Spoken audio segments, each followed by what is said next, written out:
Have you ever seen something so pure, so beautiful, that it makes you question what true talent really means? Today's story is one that will stay in your heart forever.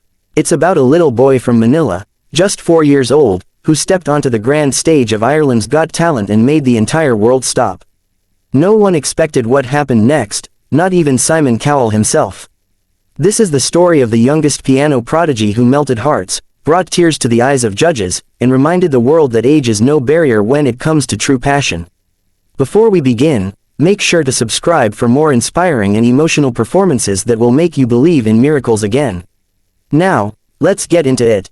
The audience inside the theater buzzed with excitement. The stage lights shimmered softly as another contestant prepared to perform. But then, a hush fell over the room as a tiny figure appeared from behind the curtain. A little boy, barely tall enough to reach the grand piano keys, walked out holding the hand of his mother. His dark hair was neatly combed, and his eyes looked as innocent as they were full of wonder. The crowd smiled, unsure what to expect. Was this some kind of joke? A 4-year-old, playing piano on a talent show? The judges exchanged curious glances. Louis Walsh leaned forward, whispering something under his breath. Michelle Visage smiled warmly, trying to ease the tension. Jason Byrne chuckled lightly, but it was Denise Van Outen who looked at the boy with gentle curiosity, as if she sensed there was something special about him. The little boy stood beside the piano. The host, gently kneeling to his level, asked, "Hello there, what's your name?" The boy looked shyly at the microphone and softly said, "My name is Elijah." "Hi Elijah, and how old are you?" The host continued. "I'm 4, he answered, holding up 4 tiny fingers. The audience chuckled affectionately. The judges smiled. 4 years old, wow, Michelle said in disbelief. "And what will you be doing for us today, Elijah?" "I will play the piano," the boy replied, his voice barely a whisper. Everyone clapped encouragingly. His mother smiled nervously from the side of the stage. She mouthed, "You can do it." Elijah nodded. He climbed onto the small stool, his feet dangling above the ground. The grand piano seemed enormous compared to his tiny frame. The microphone above the keys caught every small breath he took. He looked at the judges, then at his mother, then closed his eyes. And then, he began to play. The first note that came out was soft, pure, and perfectly placed. Then another, and another, weaving together into a melody that sounded far too advanced for his age. Within seconds, the crowd fell silent. The judge's eyes widened. The boy's small fingers moved gracefully across the keys, his body swaying gently to the rhythm. It wasn't just that he was playing, it was how he was playing. Every note carried emotion. It was as if he had lived through years of experience, heartbreak, and beauty, all within his tiny frame. The melody grew deeper, richer. His fingers flew across the keyboard with impossible speed and precision, yet with every movement, he played with softness, control, and emotion. His mother covered her mouth in disbelief, tears forming in her eyes. The camera zoomed in on the judges. Louis's mouth was slightly open. Jason's playful expression had disappeared, replaced by awe. Michelle Visage wiped her eyes, whispering, "Oh my God." Simon Cowell, the man known for his harsh critiques and stern expressions, sat completely still. His usual skeptical stare softened, and for once, he said nothing. He just listened. As Elijah played, a sense of magic filled the room. It felt like time had stopped. The audience sat, frozen, afraid that even a single sound might disturb the fragile beauty unfolding before them. After about 2 minutes, Elijah's melody transitioned. The tone shifted from gentle to powerful. The notes grew more dramatic, layered with emotion that no one could explain. The crowd started to realize that this wasn't just a talented child playing memorized notes. This was something else, something rare. He was feeling the music. He was living it. His small hands flew up and down the keys, every motion deliberate and graceful. His head tilted back slightly as he hit a high note, his face showing deep focus. When the final note rang out, echoing through the auditorium, there was silence. Pure silence. No one moved. No one clapped. It was as if everyone was too stunned to react. Then, suddenly, the room exploded in applause. People rose to their feet. The audience screamed, cheered, and cried all at once. His mother covered her face, overwhelmed by emotion. The judges all stood up, giving the little boy a standing ovation. Even Simon Cowell was standing, something that rarely happened. When the cheering finally slowed, Michelle spoke first. "Elijah," she said, her voice trembling slightly, "I don't even know what to say. You are 4 years old, and you play like you've been doing this for decades. That was one of the most moving performances I've ever seen. Jason leaned forward. I don't know what kind of magic is in your fingers, little man, but you just made every adult in this room cry. You're incredible. Lewis added, you have a gift, Elijah. You were born to do this. I can't believe what I just saw. Then Simon spoke. The audience quieted instantly. Elijah, he said slowly, sometimes we see talent that is learned, and sometimes we see talent that is simply born. What I just saw was not taught. It was something divine. You played from your heart, and you made everyone here feel it. The camera panned across the crowd, people wiping tears, holding their hearts, whispering, unbelievable. Then, Simon pressed the golden buzzer. The sound of the golden confetti machine erupted through the theater. The golden lights showered down over the little boy as his mother rushed onto the stage, embracing him tightly. The audience roared louder than ever before. The hosts cheered. Michelle was crying openly. Simon smiled, genuinely smiled, watching the little boy hug his mother under a rain of gold. Elijah looked up, eyes wide with pure innocence and joy. He didn't seem to fully understand what had just happened. His mother whispered, you did it, baby. You did it. He whispered back, did I do good, Mama? The crowd melted. The next day, clips of Elijah's performance spread across social media. Within hours, millions of people had watched it. Comments flooded in from around the world. People wrote, I've never seen anything like this.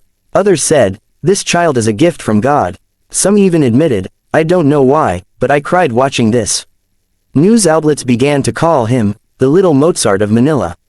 Major networks replayed the performance, and music teachers around the world analyzed his technique, stunned by the natural understanding he had of rhythm and emotion. But who was this little boy, really? Elijah was born in a small neighborhood in Manila, Philippines. His father was a tricycle driver, and his mother sold snacks on the street. Life was never easy for them. They lived in a tiny apartment with barely enough to pay rent. But inside that home, there was one thing they all shared, a deep love for music. His mother used to sing lullabies every night to put him to sleep. His father built a small wooden toy piano for him using scrap wood and painted bottle caps for keys. It wasn't real, but for Elijah, it was magic. At the age of 2, he began to mimic melodies he heard on TV. One day, his father borrowed an old keyboard from a friend.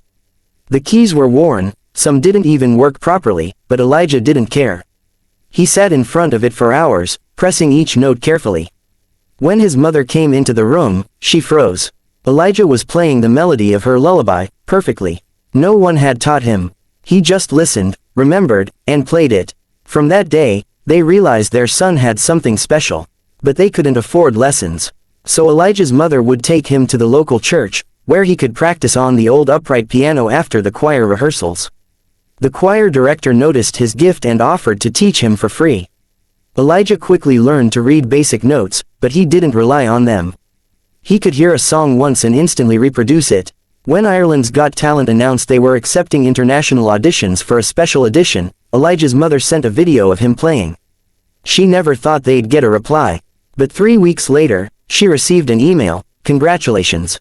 Elijah has been selected to perform live in Dublin. They were stunned. They didn't have passports, didn't have travel money, didn't even know how to get there. But when their community heard the news, something amazing happened. People started donating, neighbors, shop owners, teachers, even strangers online.